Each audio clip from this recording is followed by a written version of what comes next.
Now it is time to have the Zero Trust Networks and Resilient ICT Rebudgeting for Corporates Tech Talk. Well, it's going to be about a brief introduction to what a Zero Trust security networks and its use cases, tackling ICT budgeting challenges thrown up by the COVID-19 and post-COVID-19.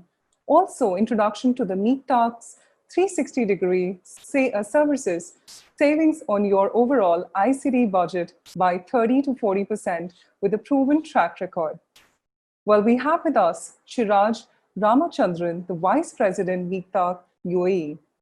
Shiraj has demonstrated history of working in the information technology and services industry.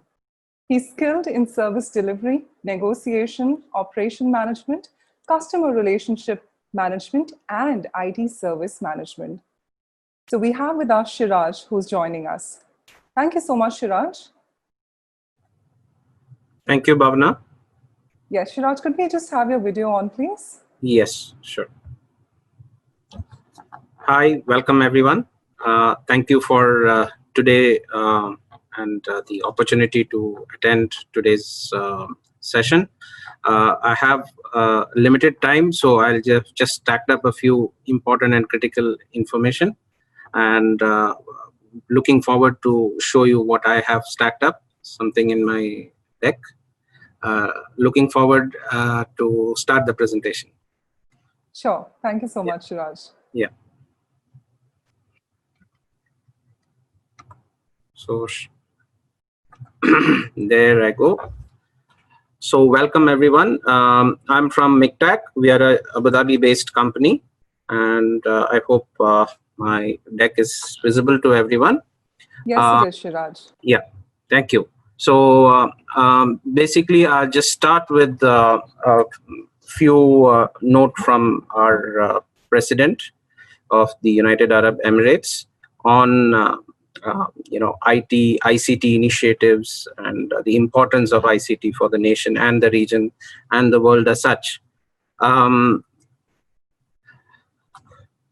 His Highness Sheikh Mohammed has also having a far-reach vision about when it comes to ICT and its application in the modern world, especially bringing UAE as a leader in all technology-related matters, and so is in relation to cybersecurity and related technologies.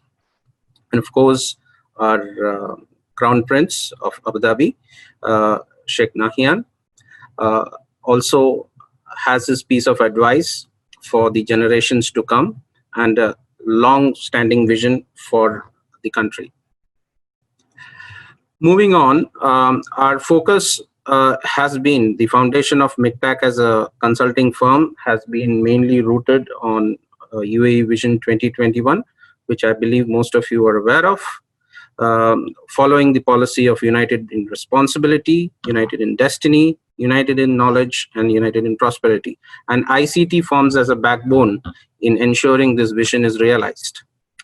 More specifically, in terms of Abu Dhabi Vision 2030, we see various objectives that are paving towards a modern ecosystem of global community, where UAE plans to take a lead, very much in particular Abu Dhabi.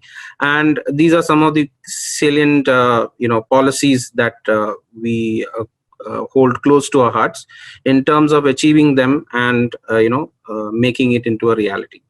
So now let's move on to the main topic of today's discussion, which is the circle of zero trust. So we've been talking about a lot of cybersecurity, security concerns, and a lot of other important aspects that are related to our business, our operations, and our day-to-day activities. So let me give you a small intro about zero trust. What is zero trust networks?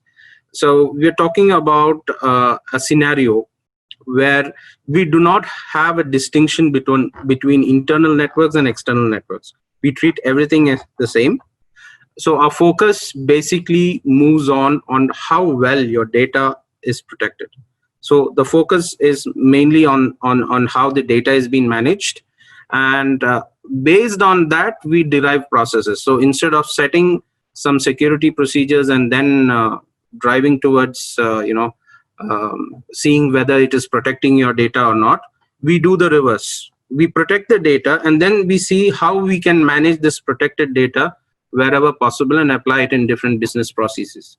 So I have a few important points that build up the concerns of circle of zero trust, which is very critical for most of the CXOs, CISOs, in people who are heading information security initiatives in government as well as in corporate. So fundamentally, we are talking about 6 basic components: visibility of the data, discovery of the data, automation of the data, protection of the data assets, compliance of the data assets, and auditability of the data assets. So as long as we cover these aspects, your data chunk or your data asset, as what we call it, becomes protected. And nowadays, if you correlate with the current development, the importance of data has been growing at a rapid rate. In fact, with the advent of blockchain technology and similar technologies, data has become more valuable than currency. So the trend is changing, and according to the trend, our approach towards security should also change. So in order to do that, we have identified 3 different solutions. One is a fully blown identity management solution, identity and access management solution, which ensures that the entities who are working on the ecosystem, ICT ecosystem, are self-aware and recognized within the organization. So there has to be a strong mechanism to do that. Your networks have to be put under control. So we have a proper NAC solution, and we also have a global DNS solution to control the visibility and the automation of this transmission. So this is how we achieve the zero trust network. And moving a little bit further into our experience in zero trust networks, the technologies have been sourced from very reliable sources. We have a trusted set of partners who are industry veterans. They have a huge research team and a large partner network available worldwide. The research team basically continuously, we have over 200 plus research specialists who are continuously working on round the clock on new threat models and building those.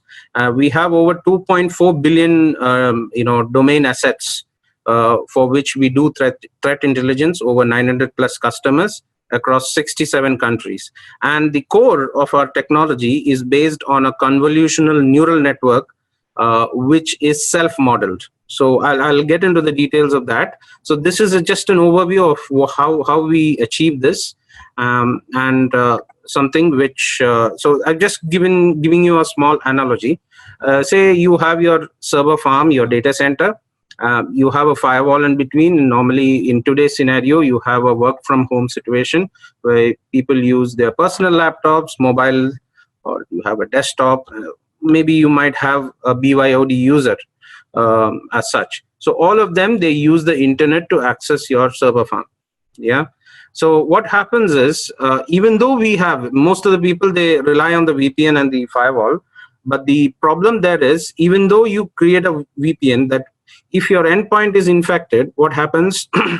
The breach happens, irrespective of whether you have a VPN, because once you're authenticated, if the endpoint is not protected, you are again prone to all the possible vulnerabilities as if the VPN and firewall doesn't exist. So all your investments go into this one until and unless you're aware what's going on. So now the problem is with the work from home scenarios, it becomes a little difficult for you to manage each and every equipment. You can't go to people's home and manage how they operate. Probably you're using a laptop and your housemaid might be crossing over, overhearing something, or they might have an undue access to your laptop. So all these vulnerabilities are there which are unavoidable. So how to tackle this? So what we have is a framework where your server farm is, of course, protected with all the traditional security appliances. focus is given on VDI. So many of the organizations use cloud services like Azure or Office 365, etc. Now, Office 365 as such, I'm just taking an example, is secure, but it is not possible for you to, Office 365 to secure your endpoint. Yeah. So what we do is we provide a sandboxed environment where the SSO access to all these portals, all these cloud, mechanisms are routed through the server. So they don't directly access the Office 365 logins. It is routed through your data center. So you have access requests and federated requests that comes from different applications, which are then taken over through your contextual policy engine and analytics. And we have a self-modeled convolution neural network, which is a deep learning neural network, which is continuously being fed about threat intelligence. So from a device security context, as well as from a user security context, the entire exercise is done to ensure that your data assets are protected at any cost. Yeah. So focus is not given on what kind of device you're using, but rather how your important data assets are classified, how is it managed, and who is accessing what form of the data. So that's exactly what we are trying to talk about. Now, let me just dwell in a little more deeper aspect. So we are talking about one aspect of the current situation, especially where all organizations are trying to cut their cost in terms of ICT, budgets and other things. I've heard in the first session also people raising concerns related to ICT budget. So what are the ways to optimize that? So one of the first and foremost ways to do that is adopt cloud solutions, because cloud solutions are more cost effective. But the problem there is threat, the security threat.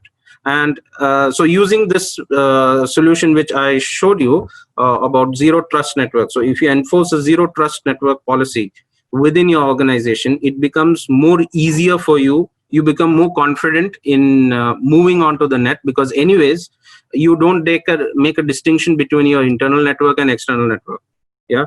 So you kind of harden the data islands that you hold as your data assets. So apart from that, so once you get your security roadblock cleared, the next challenge is about the number of different complex services and servers that you have hosting within your data center. So I've put up a small scenario here where you have your own data center, okay, which is the current infrastructure that you have already invested into. And then we have, probably you might want to increase your compute requirements. So you don't have to buy in additional servers because you are already, locked in with certain vendors.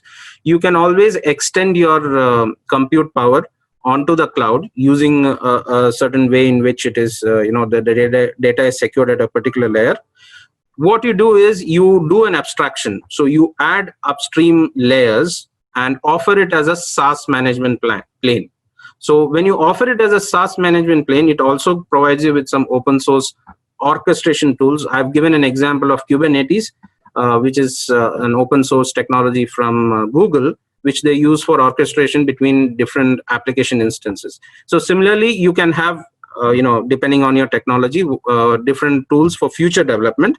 Whatever existing can be consolidated over a layer and published as a SaaS, so that tomorrow when you add additional compute power from the cloud, you can seamlessly add it without much investment. And here what happens is you're optimizing your application services. So your focus is not on how to optimize your hardware. Your focus is more on how to optimize your application, which operates on your data island, which is in turn secured using zero trust network. So how do we do this? How do we go about doing this is the thing. This is our framework of MICTAC 360. I'll quickly go through this so that I can give you a small brief on how do we achieve the implementation of zero trust network as well as SaaS plane, implementing a corporate or enterprise SaaS plane for your organization, so that the whole thing is manageable and you're able to save a lot on your investments in terms of ICT, because you have now better control over what applications and services you're offering. So starting on this, if I go first, what we do is basically we look into your business profile, we analyze your IT strategy, um, look through your organization's operations plan, and also have a discussion on your ICT initiatives. This all are dependent on the business profile and the business vision of the organization. So depending on the organization, if it is a corporate organization, we look into profits and profit goals and bottom line targets. If it is a governmental organization, we basically look into service KPIs, which are set for the organization by the government. And based on that, IT strategy, initiatives, and operations plans are developed. We identify suitable technologies based on your business profile. We do our own market research, and we also define feasible technical specifications based on the technologies available and what infrastructure or investment you have already done. And we also have a baseline ICT budget that we prepare. Now, building on the suitable technologies that are identified in that layer, we do discussions with end users within the organization. And based on the market research we do, we establish a market intelligence database specific for the organization, so that you know which vendor to reach for what kind of technology. And then we try to mix and match different technologies so that you can get the best of all without losing or compromising on any functionality. And by doing this, we will be able to finalize your ICT investment plan within the organization. We help you in publishing RFPs so that you could find and discover and associate with relevant partners. We help you to do effective evaluation so that it targets the strategy and goals that we have defined.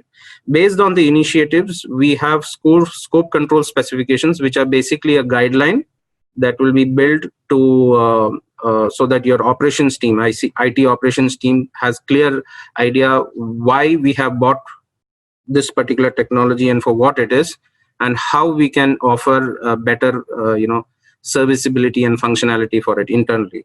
And then based on your investment plan, which is finalized, we will also do commercial negotiations. This we call as value re-engineering. We kind of re-engineer the whole solution so that there is a win-win between vendors as well as the internal organization. So based on what we identified from the business profile, then we discussed with the user requirements, we set the ICT department internal ROI KPI, a kind of a return on investment KPI, which actually ends up like a cash flow, for the IT department. And based on the RFP evaluations, we do award of projects. Based on the scope control specs, the IT team will have its day-to-day operations. It will have a service catalog, certain KPIs measured against it. And based on the commercial negotiations that are planned, we will also have a PMO, which implements projects. So that's where you get the final results, your quarterly ICT ROI dashboard, a continuous engagement with all vendors, so that you get the best of what's available in the current market, which is accessible to you. Then you have internal ICT staff development, which involves continuous staff training, so that appropriate skills are available so that your organization sustains and there's no danger in terms of business continuity.